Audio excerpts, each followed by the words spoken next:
Masyarakat Transportasi Indonesia menilai larangan mudik yang kembali dikeluarkan pemerintah di masa pandemi tidak akan berjalan efektif bila tidak diikuti penutupan fasilitas transportasi.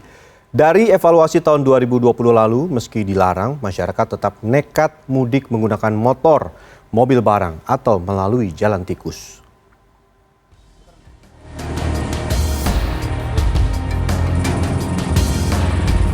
Lebaran tahun 2020 menjadi perjalanan mudik perdana di tengah pandemi. Saat itu pemerintah melarang dan hasilnya banyak pelanggaran. Salah satunya temuan aparat di Pelabuhan Merak Cilegon, Banten ini. Saat truk dibongkar, petugas mendapati 18 orang dan 3 unit sepeda motor. Seluruh penumpang gelap itu adalah pemudik. Mereka terpaksa menggunakan calo untuk bisa menyeberang ke Sumatera dengan membayar hingga Rp500.000. Ada juga cerita seorang pria yang berjalan kaki ke kampung halaman lantaran mobil travel yang ditumpangi diminta putar balik setelah terjaring operasi penyekatan. Ia terpaksa meneruskan sebagian perjalanannya dari Jakarta ke Solo, Jawa Tengah dengan berjalan kaki. 3 pria ini berujar seluruh uangnya sudah habis membayar travel yang mematok harga tinggi akibat larangan mudik. Berkaca dari tahun lalu, kebijakan larangan mudik tahun ini disebut masyarakat transportasi Indonesia hanya buang-buang energi selama fasilitas transportasi seperti terminal, stasiun, bandara, dan pelabuhan tidak ditutup. Artinya, mudik tidak bisa dijadikan kambing hitam penyebaran virus karena sampai saat ini siapapun boleh bepergian keluar kota di tengah pandemi.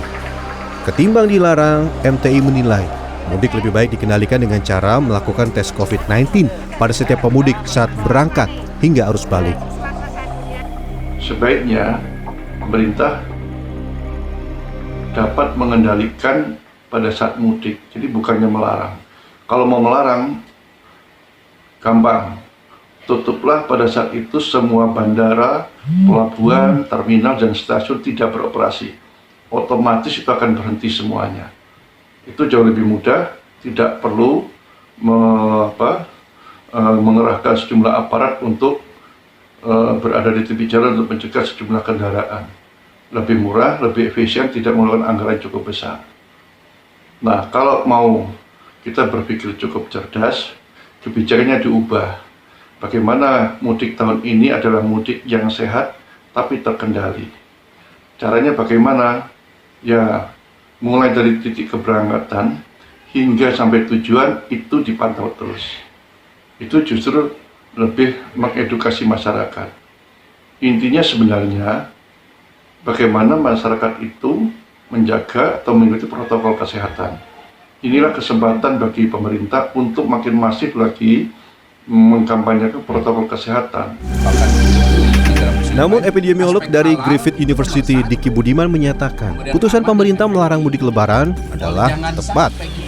Salah satu alasannya adalah tingkat positivity rate di Indonesia yang di atas 10 yang menunjukkan kondisi pandemi yang tidak terkendali. Tes positivity rate yang di atas 10% artinya pandemi tidak terkendali. Itu sangat clear, jelas ya. Tidak ada interpretasi lain. Kalau mau dikatakan kita terkendali, strateginya adalah tes positivity rate kita harus 5% minimal. Bahkan kalau bisa di bawah itu. Nah, oleh karena itu, maka pergerakan manusia, ya apalagi dalam mudik ini kan bisa banyak sekali ya. Akan bisa jutaan hitungannya, dan ditambah lagi ancamannya adalah adanya strain baru. Sementara itu, menindaklanjuti aturan larangan mudik lebaran 2021, pemerintah daerah istimewa Yogyakarta akan memperketat pemeriksaan penumpang berbagai moda transportasi di wilayah perbatasan. Ya, kalau itu ada larangan tentu kita akan lebih perketat lagi dari biasanya. Di bandara tentu nanti akan ada pemeriksaan baik yang berangkat maupun yang pulang. Lalu di stasiun juga yang berangkat dan yang pulang.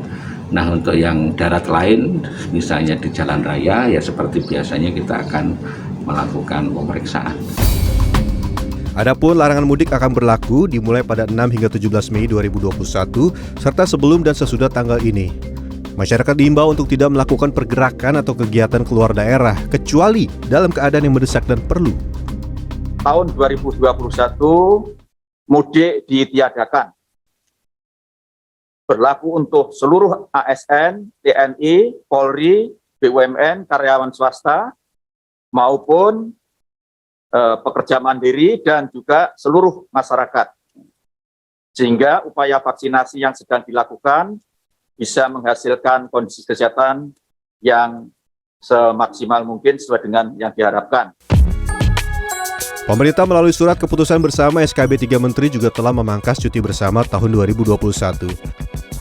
Cuti bersama libur Hari Raya Idul Fitri 1442 Hijriah pada 17, 18, 19 Mei dibatalkan. Cuti bersama dalam rangka Hari Raya Idul Fitri hanya pada tanggal 12 Mei. Hari Raya Idul Fitri diperkirakan jatuh pada tanggal 13 dan 14 Mei 2021. Tim Liputan CNN Indonesia.